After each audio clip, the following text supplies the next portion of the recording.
Is this the current best tactic for Football Manager 2024? It's an awesome 4-3-3 where the two complete wingbacks basically act as the wingers. With this tactic, we got Championship side Leeds United to the FA Cup final, beating Premier League runners-up Chelsea along the way, while scoring over 120 goals with Liverpool and win the league in 3 different nations all in the first season. We'll go over the team stats and we'll also look at how the tactic performed. We'll look at the player rules and also the team instructions behind the tactic and why it is aggressively overpowered. Now, the idea of this tactic was to test it with a number of teams ranging from teams that could actually win the league to teams that were sort of mid-table. So we had Augsburg, Union Berlin, Sheffield Wednesday, Leeds United, Chelsea, Liverpool, Ajax, PSV, Adana DS in Turkey, and Trabzonspor. So we'll start off with Leeds United and their miraculous run to the FA Cup final. Now, funny enough, they actually met Manchester City in the final and they lost 3-0. But before then, in the semi-final, as you can see it over here, they actually beat Liverpool in the semi-final by 3-1. Now in the league, they were one of the best teams. They had a total of 99 points. That's 2 more than Norwich that were in second place. And if you look at the team stats, they had the highest points per game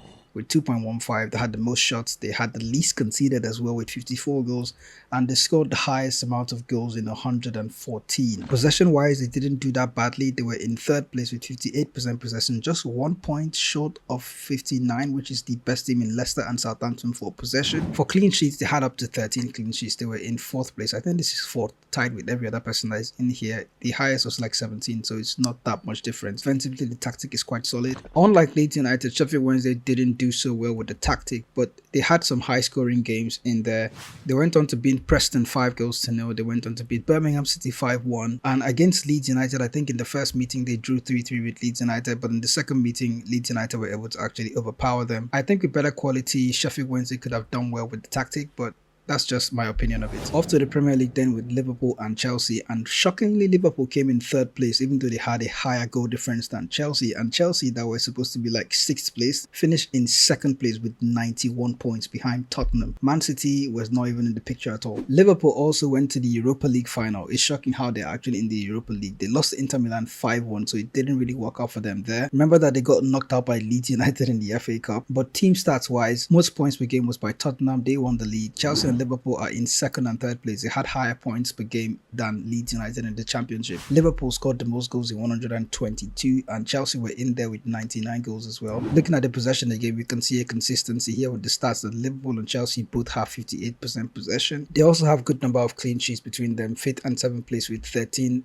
Chelsea has 14, Liverpool has 12. Remember that Leeds United had 13, so they are in that range. Fewest conceded. Chelsea actually conceded less than Liverpool in 33 goals. We're off to Turkey next with Trabzonspor, and they went on to win the league with 98 points with a goal difference of 69. I think they're one of the best performers with this tactic, but I still have to look into that in detail.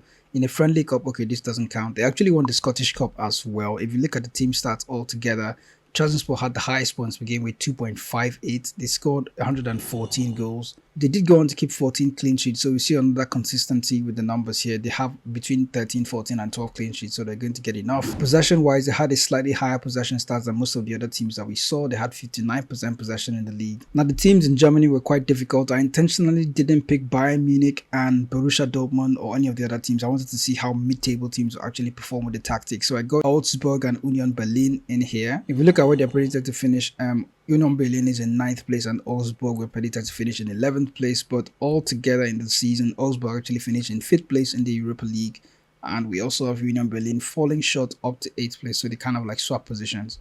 Union Berlin did get to the DFK Pokal, but they didn't win it. They kind of finished off as runners-up, so it's almost like there's a pattern here that you get into the final but you don't win it. But again, it's Bayern Munich, so Bayern Munich are kind of like the tough team, and the match ended 5-4 and Bayern went on to score the 5th goal in extra time, so it's kind of like it's a tactic that's going to punch above its weight a bit. Team stats wise, Union Berlin actually scored the most goals in the league with 77, and Bayern Munich are behind them in 74. And just behind Bayern Munich, you have Augsburg, the team that finished, way up in 6th place. I think they had 69 goals. We head off to Ajax and PSV in the Netherlands, and I know that Ajax have been struggling recently in the Dutch Eredivisie, but somehow I went on to pick them. But I expected them to actually win the league because as much as they're struggling in real life, Football Manager doesn't actually know that yet, so they will predict them to be the best team in the league.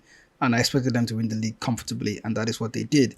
And if you look at the team stats, Ajax had 2.56 points per game. They also scored 116 goals.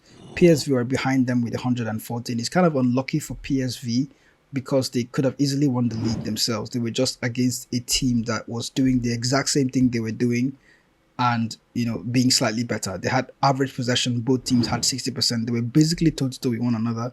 And the least conceded, Ajax, okay, PSV did concede slightly more goals, so it's probably why they finished in second place. Ajax conceded 33. Most clean sheets was by Ajax, and PSV had only 10, which is probably the least clean sheets that we've seen. If they had more clean sheets, they probably would have won the league because they are really close to Ajax in this sense. Okay, not that close. Ajax actually has 87 points and they have 78, so it's a lot.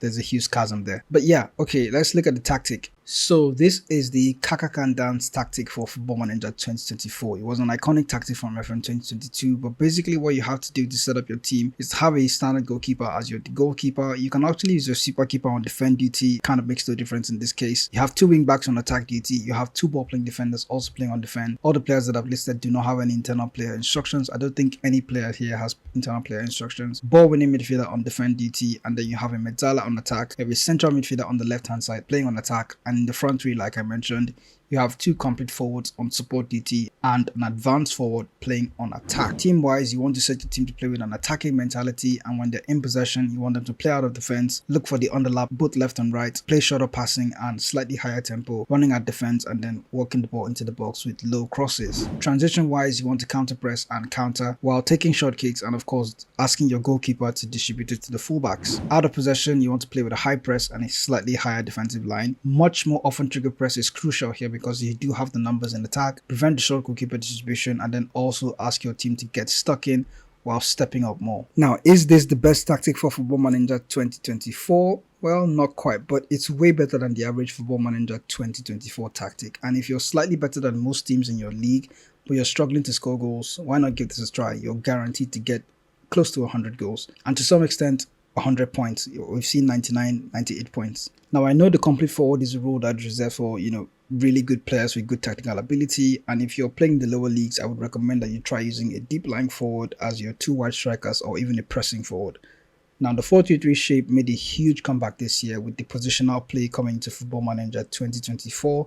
This allowed me to create the famous grid system tactic from FM12, the tactic that actually broke the match engine in 2012. I also made a video about that grid system. You can check that video out next when you're done with this one. And remember to subscribe to the channel if you haven't already subscribed, and remember to smash that like button and let me know if you enjoyed these videos. I'll obviously try to make more of these tactic videos for you. I'll see you in the next video. Thanks for watching.